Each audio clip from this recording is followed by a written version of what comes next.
Bienvenue sur notre page Lecture paisible. Je suis très heureuse de commencer cette nouvelle aventure de lecture avec vous, avec notre roman, celui que nous avons choisi de lire, Le Cahier Noir. Bien avant de commencer la lecture, j'aimerais présenter mes excuses, car je suis sûre que certains parmi vous ont attendu avec impatience une nouvelle séquence de lecture. Mais cela était indépendant de ma volonté. Mais ne vous inquiétez pas, je me rattrape avec cette lecture, cette nouvelle séquence qui commence maintenant avec notre roman, Le Cahier Noir. J'aimerais faire un coucou à cet abonné qui avait demandé en son temps de lire Le Cahier Noir. Alors, ma chérie, c'est chose faite aujourd'hui. Nous lisons le roman Le Cahier Noir. Chapitre 1, la découverte du cahier. La nuit vient de tomber sur la ville. Une haute vie commence avec ses bruits, ses odeurs, ses couleurs. Les vendeuses de fruits ont pris d'assaut les trottoirs avec leurs tables chargées d'oranges, de bananes et de papayes. Des odeurs de poissons braisés et d'alocos chauds emplissent l'air. Les vendeurs de dibi activent les feux de bois en plaisantant avec leurs clients. Devant la porte d'un bar qui hurle les dernières nouveautés discographiques, des enfants dansent pieds nus. Ils sont si gais. Dans la cour d'à côté, on entend les cris d'un garçon de 10 ans qui pleure à chaudes larmes et appelle sa mère au secours. Il reçoit une sévère correction de la mère paternelle pour avoir commis un larcin. Des voisins interviennent auprès du père en colère pour que cesse la correction. Un coup de frein suivi d'un choc violent déchire l'air. Deux voitures sont entrées en collision dans la rue. Heureusement, il n'y a pas de blessés. Un attroupement se forme aussitôt autour des chauffeurs qui gesticulent et hurlent. Chacun rejette la responsabilité de l'accident sur l'autre. « Où avais-tu la tête ?» s'écrie l'un des deux furieux. « Tu ne m'as pas vu venir ?» réplique son adversaire. Il ne connaît même pas la priorité à droite, dit le premier en prenant la foule à témoin. Un mouton comme lui ne devrait pas avoir le droit de conduire une voiture. Pourquoi m'insultes-tu? Tu n'en as pas le droit. Qui es-tu pour qu'on ne t'insulte pas?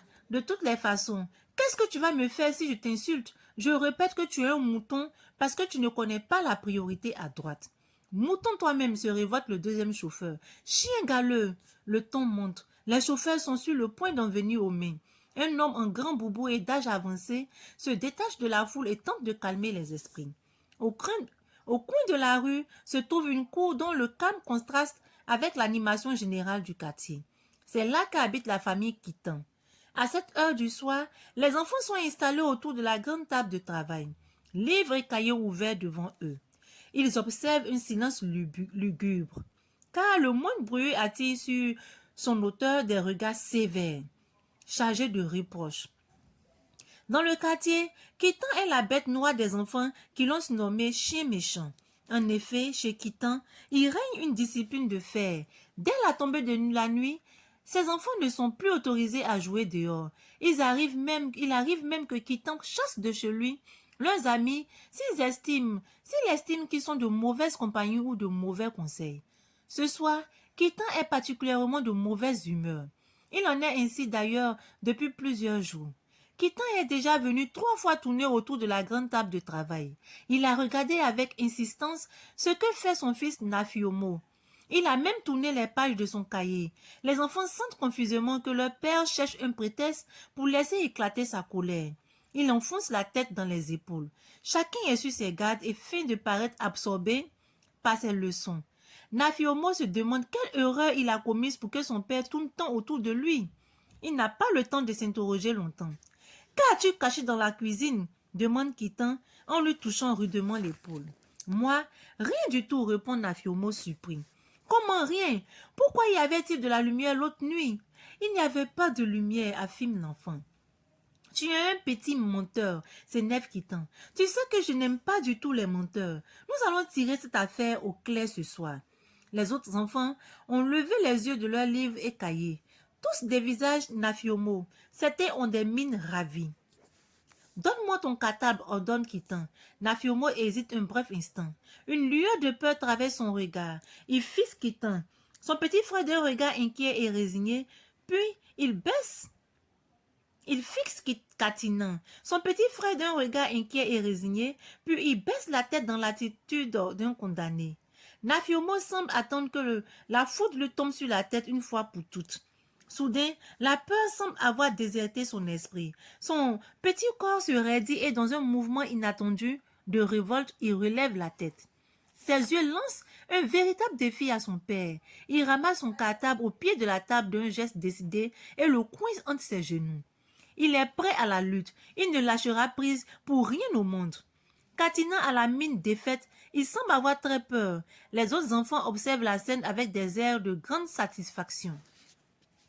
Je me doutais que tu étais une parfaite canaille, lance Kitan d'une voix étranglée par la colère. Que caches-tu dans ce foutu kata pour refuser qu'on y mette la main? Au moment où son grand bras poilu se détend pour saisir Nafiomo, Katina bondit de sa chaise et court se coucher sur les genoux de son frère en criant comme un beau diable. Kitan n'est pas du tout content du comportement de ses garçons. Ses yeux sont injectés de sang. Il est décidé à tirer cette affaire au clair comme il l'a annoncé tantôt. Il refuse de laisser durer plus longtemps cette atmosphère de laisser aller qui fait que les enfants sont livrés à eux-mêmes. Il ne veut pas d'anarchie chez lui. Il ne laissera jamais ses galopins en faire à leur tête. Un père de famille digne de ce nom doit avoir de la poigne pour ramener sur le droit chemin les chinapons. Kitan défait sa ceinture. Il tremble de colère au-dessus de Nafiomo et de Katina. Mais ceux-ci ne paraissent pas du tout impressionnés par la menaçante lanière en cuir. La ceinture fouette nerveusement l'air et s'abat sur le dos de Katina qui se tortille comme un ver de terre brutalement exposé au soleil. Il glisse des genoux de son frère. Le second coup de ceinture atterrit violemment sur l'épaule de celui-ci. Mais Nafiomo ne bronche pas. Il serre les dents en s'agrippant à son cartable de toutes ses forces, Kitan bande ses muscles. La ceinture siffle sur un ton de plus en plus rageur. Nafiomo tient bon. Toute sa volonté semble concentrée sur ses mains. Il est tellement décidé à protéger son cartable qu'il ne paraît pas sentir les coups qui pleuvent sur lui, rapides et violents. « Vas-tu te résoudre à lâcher ce foutu cartable ?» s'écrie Kitan en prenant un nouvel élan. Nafiomo le regarde droit dans les yeux et lui fait non de la tête. Kitan s'acharne de plus belle sur lui. Les coups redoublent de violence. Il frappe encore et encore, mais la volonté de Nafiomo ne faiblit pas. Kitan commence à s'essouffler. « Qu'attends-tu pour me remettre ce cartable ?» dit-il hors d'haleine. Nafiomo lui fait un sourire désarmant. Le visage de Kitan prend une expression bizarre, un mélange de colère et de surprise. Il est abasourdi par l'insoumission et l'impudence de son fils.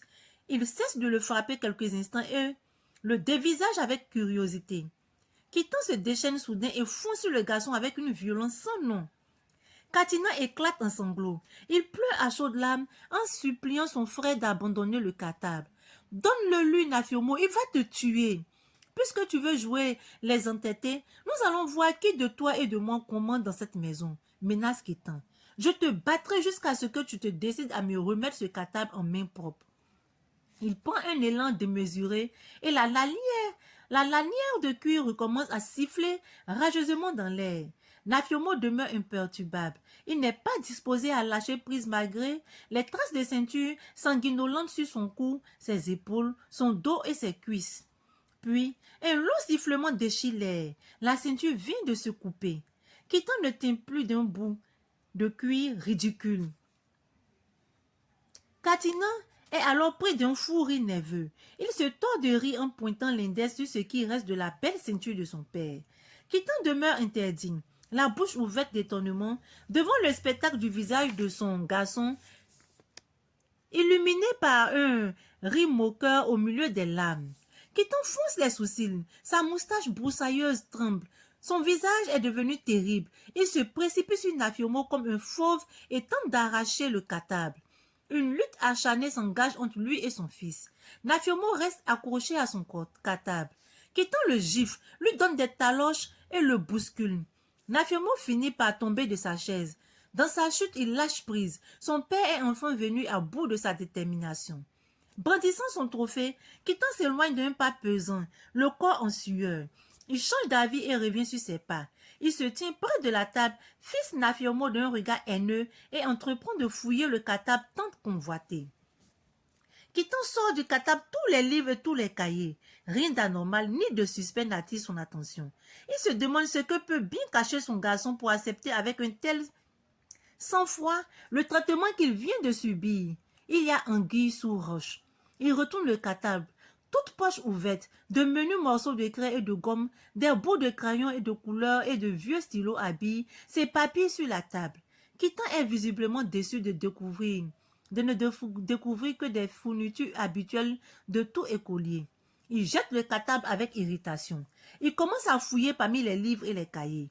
Kittan tient entre les mains un cahier à couverture noire d'apparence trop ordinaire pour éveiller des soupçons. Nafiomo et Katinan sursautent, consternés. Y a-t-il danger? Kittan observe avec attention la couverture, puis il pose le cahier sur la table sans l'ouvrir. Il hésite quelques instants et le reprend d'un geste décidé. Nafiomo se mord la lèvre inférieure jusqu'au sang. Kittan ouvre le cahier, les sourcils foncés, il lit à haute voix « Top secret ». Intrigué par sa découverte, il se tourne et fixe le pauvre Nafiomo d'un regard qui en dit long. Il se dirige vers la maison en secouant la tête. Il saisit au passage sa serviette qui pendait sur le séchoir de la cour, se plonge le visage et les bras, puis s'installe confortablement au salon. Il entame la lecture du document confidentiel découvert dans le cartable de Nafiomo. Ainsi s'achève notre chapitre 1. Oh là là, quelle violence! Comment un père peut-il battre son fils jusqu'à 100, même s'il te cache quelque chose? Ne dit-on pas qu'on savait qu'on n'attrape pas des mouches avec des vinaigres? Ah là là! Franchement, je suis dépassée et outrée par un tel comportement d'un papa.